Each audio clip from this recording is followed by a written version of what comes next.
And then this.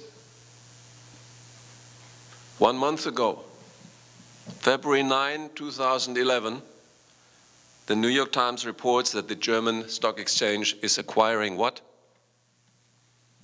The New York Stock Exchange. You may think that the Atlantic Ocean is a big ocean, that Europe is far away. You may have to rethink that. Who is behind this move? The interests that have been making our lives difficult as long as the natural health battle goes on.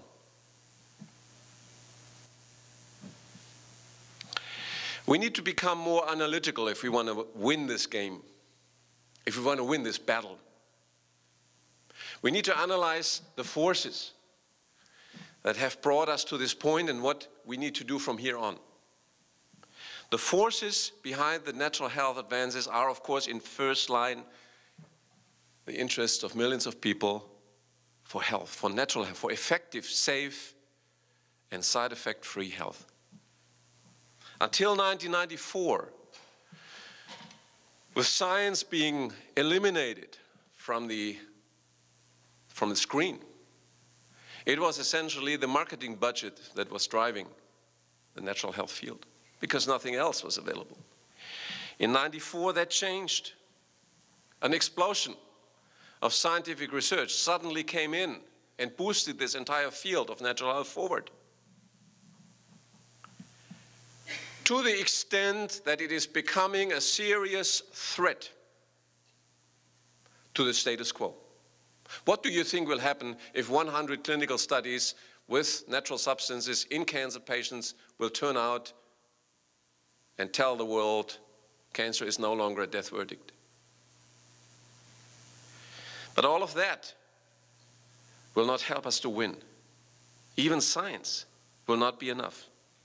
There is a missing link. There's a decisive factor that we need to understand, that is a precondition for winning this battle, for this generation and for all future generations. And that level, that power is ethical and is moral. Now don't worry, I'm not turning into a philosopher here. It is a very down-to-earth analysis. We need to understand them and us. We need to say it, what we understood.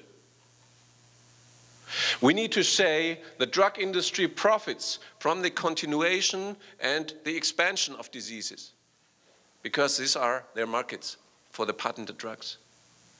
Us, we need to say who we are. We promote the prevention and elimination of diseases. What a difference. The drug companies, as an investment industry, will always put profits over the health and lives of millions of people. Always. It's a law.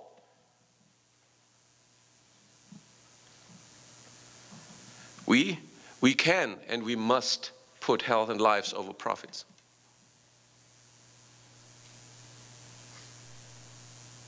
I'm hearing, oh, the future lies in integrative medicine, complementary medicine.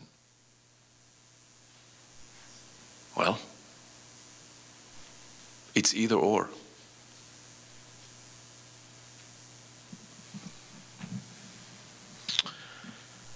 Let me give you a very practical example, and that leads us to the second part of today. Who is this man? Any idea? His name is Fritz Termeur. Where is the picture taken? Nuremberg War Crimes Tribunal, which lasted between 1947 and 1948. His function? He was the director of Bayer, at the time the world's largest drug company. The verdict? Sentenced to 9 years in prison for genocide, slavery, plunder, and other crimes against humanity committed during World War II. It was revealed that Bayer, BASF, Höchst, formed a cartel, the IG Farben cartel, that brought Hitler to power. For what purpose? World conquest for their merchandise. What is this? That's the most infamous crime scene that was identified during that trial. The Polish city of Auschwitz, an aerial view taken in 1944. The little yellow area here, that is the gate with the inscription Arbeit macht frei. Work liberates.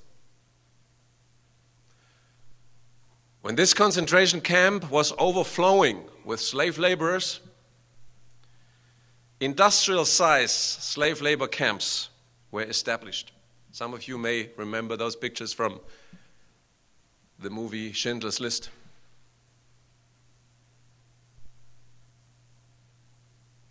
Concentration camp, Auschwitz-Birkenau. So, what is left? What is left is the question, what is this large yellow spot on the right-hand side? Bigger than the size of the two concentration camps taken together. What could that be? Any idea?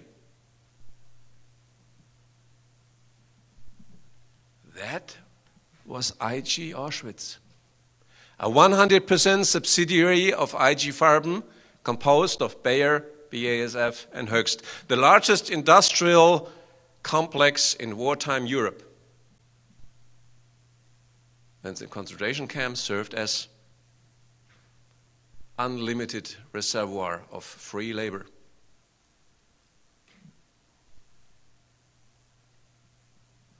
We were told that some crazy SS doctors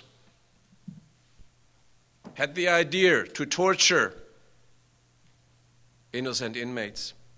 Well, this picture, also taken from the Nuremberg War Crimes Tribunal, tells us another story. Ampules, test ampules, produced by Bayer, IG Farben AG, which means incorporated in German. And it doesn't have a name on it. It has a code name on it. Why would there be a code name on it? Well, that's why you need what you need when you want to patent things. So here's the patent for so-called chemotherapy drugs called azo compounds. Fritz Demir died in 1967. But some of his victims are still alive. And two of them are here today with us. Jerzy Ulatowski, prisoner number 192823. August Kowalczyk, prisoner number 6804. I'm very privileged to welcome them here, and I would like Jerzy to come and share some thoughts with us.